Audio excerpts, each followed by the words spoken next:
Guys দেখো এখানে হচ্ছে কি আমি করছি সোয়াবিনের একটু মানে বেশ সুন্দর মাখা মাখা তরকারি করবো। একদম আলুটা আর এই টমেটো পেঁয়াজ আদা রসুন সব একদম ভালো করে কষানো হয়ে গেছে। এরপরে জল দেবো একটু।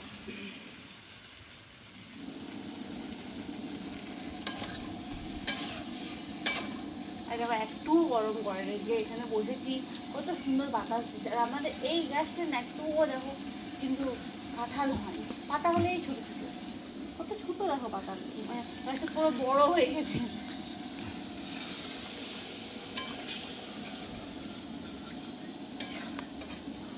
টমেটো দিয়ে সবাই অনেকদিন সয়াবিন হয়নি, খাওয়াও হয়নি সয়াবিন। আজকে ভাবলাম চলো কোনো সবজি নেই যখন একটু সয়াবিন করে রাখবো, সয়াবিনটা খেতে বেশ ভালোই লাগে।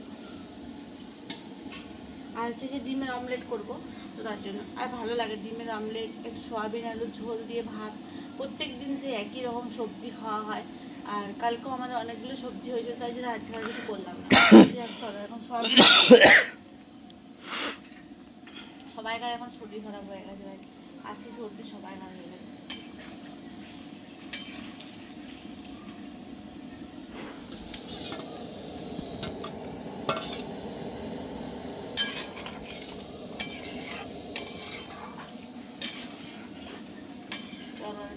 রান্না বান্নাগুলো করে নিই। আর ভাবলাম যে একটু আমের চাটনি করবো, সেটাও আর হলো না।